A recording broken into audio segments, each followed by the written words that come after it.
Bengal state ইউনিভার্সিটির অধীনে যারা BA six semester political science GE2 governance issues and challenges পরীক্ষা দেবে তাদের জন্য আমার এই সাজেশন এবং তার উত্তর 2 মার্কসের এই প্রশ্নগুলো যদি করে যাও তাহলে আশা রাখি এর মধ্যেই সব প্রশ্ন কমন পেয়ে যাবে। আমি খুব সহজ ভাষায় যথাযথভাবে উত্তরগুলো লেখার চেষ্টা করেছি, তোমরা দেখো ভিডিওটা। 1 নম্বর হচ্ছে বিশ্বায়নের সংজ্ঞা দাও। বর্তমান বিশ্বের এক বহু আলোচিত শব্দ হলো গ্লোবালাইজেশন, যার বাংলা প্রতিশব্দ হলো বিশ্বায়ন। বিশ্বায়ন সম্পর্কে জোসেফ স্টিগলিৎসের সংজ্ঞাটি উল্লেখযোগ্য।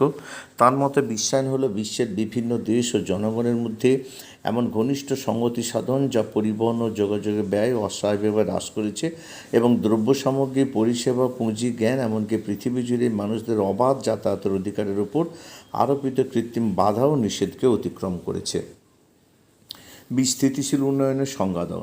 স্থিতিশীল উন্নয়ন হলো অর্থনীতির পরিকল্পনার একটি পদ্ধতি যা ভবিষ্যৎ প্রজন্মের জন্য পরিবেশের গুণমান রক্ষা করে অর্থনৈতিক প্রবৃদ্ধি বৃদ্ধি করার চেষ্টা করে। স্থিতিশীল উন্নয়নের লক্ষ্য হলো আমাদের অর্থনৈতিক, পরিবেশগত এবং সামাজিক চাহিদার ভারসাম্য বজায় রাখা। এজেন্ডা 21 বলতে কী বুঝো? এজেন্ডা 21 বলতে বোঝানো হয় 21শো শতাব্দীর জন্য একটি বৈশ্বিক কর্মপরিকল্পনা যা 1992 সালে রিও ডি জেনেরিওতে অনুষ্ঠিত জাতিসংঘের পরিবেশ ও উন্নয়ন সম্মেলনে, যেটা আর্থ সামিট, সেখানে গৃহীত হয়। এর উদ্দেশ্য ছিল পরিবেশ সংরক্ষণ ও টেকসই উন্নয়নের মাধ্যমে বিশ্বব্যাপী মানব জীবনের মান উন্নত করা। এটি সরকারের পাশাপাশি স্থানীয় সংস্থা ও জনগণকে পরিবেশ ও উন্নয়ন কর্মকাণ্ডে অংশগ্রহণের আহ্বান জানায়। 3 হচ্ছে তথ্যের অধিকার বা তথ্য জানার অধিকার বলতে কী বোঝো? তথ্য জানার অধিকার বলতে নাগরিকদের সেই আইনি অধিকারকে বোঝায় যার মাধ্যমে তারা সরকারের বিভিন্ন দপ্তরের কাছে সংরক্ষিত তথ্য জানার সুযোগ পায়। এটি একটি গণতান্ত্রিক অধিকার যা জনগণকে স্বচ্ছতা ও জবাবদিহিতার ভিত্তিতে সরকার পরিচালনায় অংশগ্রহণের সুযোগ করে দেয়। তথ্যের অধিকার দুর্নীতি শনাক্তকরণ এবং তা প্রতিরোধে সাহায্য করে। পরিবেশ সংক্রান্ত বিষয়ে কাজ করে 2টি বেসরকারি সংস্থার নাম উল্লেখ করো। পরিবেশ সংক্রান্ত বিষয়ে কাজ করে 2টি বেসরকারি সংস্থা হলো 1 নম্বর centre for science and environment, CSC। এটি ভারতের একটি সুপরিচিত গবেষণা ও অ্যাডভোকেসি সংস্থা যারা পরিবেশ, জলবায়ু দূষণ, জলবায়ু পরিবর্তন ইত্যাদি বিষয়ে কাজ করে। তারপর 2 নম্বর হচ্ছে গ্রিনপিস ইন্ডিয়া। এটি আন্তর্জাতিক সংস্থা গ্রিনপিসের একটি অংশ যারা বন সংরক্ষণ, জলবায়ু পরিবর্তন রোধ, জীববৈচিত্র্য রক্ষা ও দূষণ হ্রাসের লক্ষ্যে কাজ করে। কয়টা সবুজ প্রশাসন বলতে কী বুঝো? সবুজ প্রশাসন, যেটাকে গ্রিন গভর্নেন্স বলা হয়, সেটা হচ্ছে বোঝায় পরিবেশ বান্ধব উপায়ে দেশের প্রশাসন পরিচালনা করা। এতে পরিবেশের ক্ষতি না করে উন্নয়নমূলক কাজ করা, প্রাকৃতিক সম্পদ সংরক্ষণ করা এবং পরিবেশ দূষণ কমানোর চেষ্টা করা হয়। এটি প্রাকৃতিক সম্পদের যথাযথ ব্যবহার ও ভবিষ্যৎ প্রজন্মের কল্যাণ নিশ্চিত করতে কাজ করে। পরেরটা মানব উন্নয়ন সূচক কাকে বলে?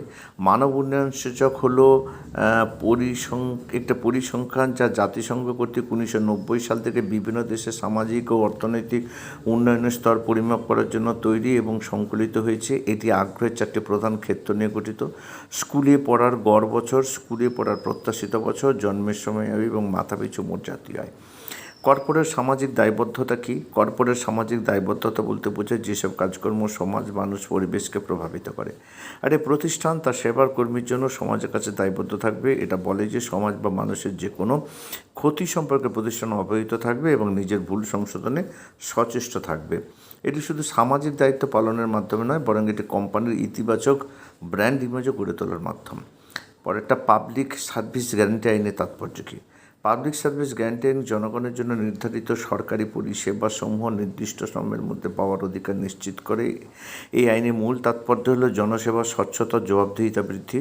কর্মকর্তারা পরিষেবা না দিলে বা বিলম্ব করলে তার জন্য দায়বদ্ধ হন। জনগণের অধিকার প্রতিষ্ঠা, নাগরিকরা নির্দিষ্ট সময়ে সেবা না পেলে অভিযোগ জানাতে ও প্রতিকার পেতে পারেন। এইভাবে এই আইন সুশাসন প্রতিষ্ঠা এবং দুর্নীতির কাছে গুরুত্বপূর্ণ ভূমিকা পালন করে।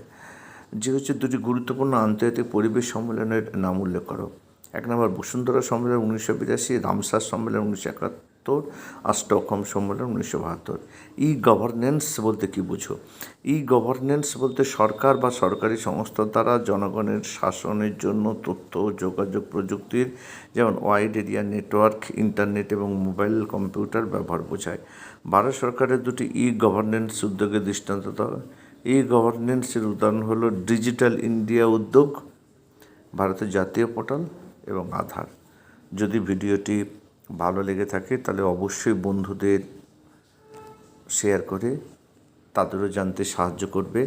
আর একটা কথা, তোমরা এখনও পর্যন্ত যারা চ্যানেলটিকে সাবস্ক্রাইব করোনি তারা অবশ্যই চ্যানেলটিকে সাবস্ক্রাইব করে পাশে থাকা বেল আইকনটিকে বাজিয়ে সমস্ত নোটিফিকেশন অন করে রাখবে, যাতে এই ধরনের ভিডিও তোমাদের কাছে প্রথম পৌঁছে যায়। আজ এই পর্যন্ত, আবার দেখা হবে পরবর্তী কোনো ভিডিওতে।